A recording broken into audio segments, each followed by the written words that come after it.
का मौसम हमारे पास है, ईमानदार लोग हैं, कमी है तो सिर्फ सच्ची नीयत और ईमानदार सरकारों की कमी है। दिसंबर में वो भी पूरी हो जाएगी।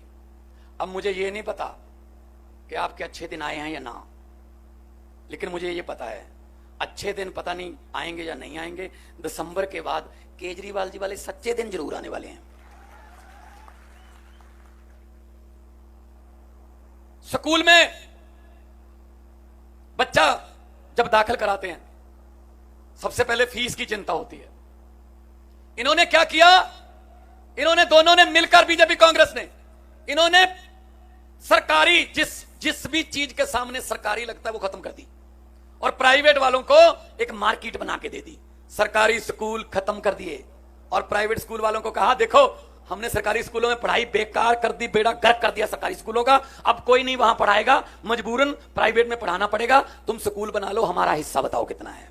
उन्होंने बना लिए शीशे वाले बड़े बड़े स्कूल, ऐसे अस्पतालों का हाल किया।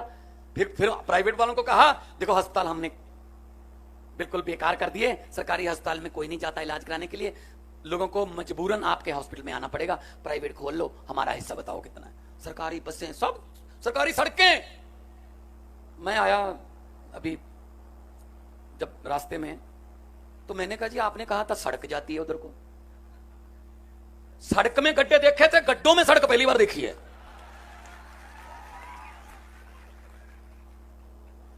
सड़कें नहीं बनती, 75 साल हो गए आजाद हुए अभी तक सड़कें। अरे अमेरिका वाले मंगल ग्रह पर प्लाट काटने की बात कर रहे हैं, हम अभी सीवरेज में घुसे हुए हैं। हमें इससे ज्यादा हमें सोचने नहीं देते। हमारे बच्चों को वो किताबें ही नहीं मिलती जो बड़े अफसर बनाती हैं, हमारे बच्चों को वो स्कूल, वो माहौल ही नहीं मिलता जो अफसर बनाता है। ऐसा करते हैं जूनागढ़ के 3 बच्चे ले लो, 4 ले लो, 5 ले लो, 4-5 बच्चे यहां से जो अच्छे इंटेलिजेंट बच्चे वो ले लो, दिलाओ दाखिला उस स्कूल में जहां राहुल गांधी पढ़ा है, दिलाओ दाखिला उस स्कूल में जहां अमित शाह का बेटा पढ़ा है, दिलाओ दाखिला जहां नेताओं के, बड़े बड़े नेताओं के बेटे पढ़े हैं। फीस माफ कर दो, 2 साल बाद रिजल्ट देखना फर्स्ट कौन आता है। वो फर्स्ट नहीं आते जो सोने के चम्मच मुंह में लेकर पैदा होते हैं, फर्स्ट हमारे वाले चारपाई वाले ही आते हैं। क्या करें, मौका नहीं मिलता। बस अब मौका मिलेगा। दिल्ली में मौका मिलना शुरू हो गया।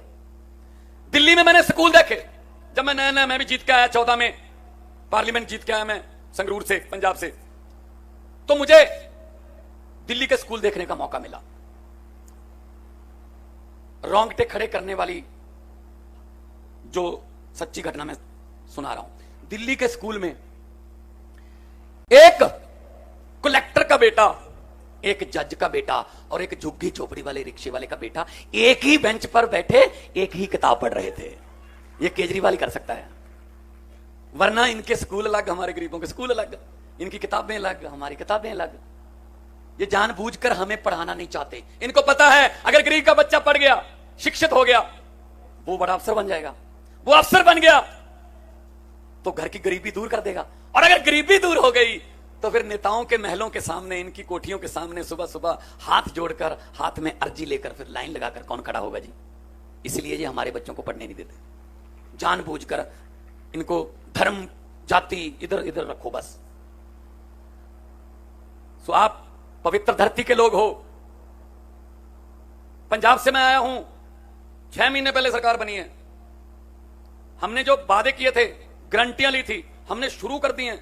सबसे पहले हमने करप्शन फ्री पंजाब करने के लिए हेल्पलाइन जारी की। एक भी कोई अफसर सरकारी अगर पैसे लेता, आपसे मांगता है तो मना मत करना, ये अपनी जेब में हाथ डालकर मोबाइल निकाल लेना और उसकी वीडियो बना के हमें भेज देना, बाकी काम सरकार का है।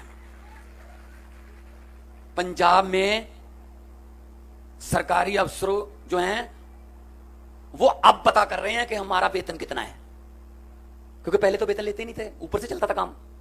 अब पता चल रहा है कि इतने में ही गुजारा करना पड़ेगा भाई, इतने ही है बस। ये यहां क्यों नहीं हो सकता? दिल्ली में ऐसा है, यहां क्यों नहीं हो सकता? सब कुछ हो सकता है, नीयत सच्ची चाहिए बस। पंजाब में 1 जुलाई से बिजली हमने 300 यूनिट पर मंथ, 600 यूनिट का बिल आता है, 2 महीने का बिल आता है, बिजली के 600 यूनिट हमने माफ कर दिए। और लोगों को यकीन नहीं आ रहा कि जी बिल आ गया हमारा। लोग एक दूसरे को दिखाते हैं कि गलत तो नहीं आ गया, 0 0 लिखा हुआ है, क्योंकि आदत नहीं थी ना। पहले हजारों की तादाद में बिल आते थे, 5,000 6,000 10,000। क्यों आते हैं भाई? हर टैक्स हमारे लिए। आप लोग ऐसा मत सोचो कि हम टैक्स नहीं देते जी, हमें क्या, जो बैंक लूट के भाग गया, विजय माल्या भाग गया, हमारा पैसा थोड़ी लेके गया। अरे भाई अपनी पैसा लेके गया है, तुम लोग टैक्स देते हो। बहुत से लोग सोच रहे हैं भगवंत मान कैसी बात कर, हम तो टैक्स देते ही नहीं। क्यों नहीं देते टैक्स? सुबह उठते हो, माचिस जला के चाय बनानी है या फिर लाइटर से गैस चूल्हा चलाना है, टैक्स शुरू। माचिस खरीदने जाओगे, टैक्स है उस पर। सिलेंडर लेने जाओगे, टैक्स है। चाय की पत्ती डाली, टैक्स है।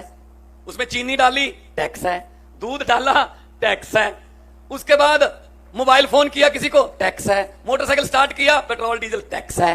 घर पे आए, फिर खाना खाया सब्जियों पर, टैक्स है। रात को बिस्तर पर जाते हुए आप सोचते हो शुक्र है अब कोई टैक्स नहीं है, मैं आराम से सोऊंगा। नहीं नहीं नहीं जी, ऊपर पंखा चल रहा है, टैक्स है। हम तो सोते हुए भी टैक्स दे रहे हैं, तो खजाना खाली कैसे हो जाता है? जो सरकार आती है, खजाना खाली है, खजाना खाली है। मैंने कहा जो खाली है उसको खजाना क्यों कहते हो? उसको पीपा कहो, अलमारी कहो, उसको खाली को खजाना क्यों कहते हो? कोई खजाना खाली नहीं होता, इनकी नीयत खाली है। असल में सब कुछ हो सकता है अगर नीयत सच्ची हो तो। अभी पिछले दिनों अमित शाह जी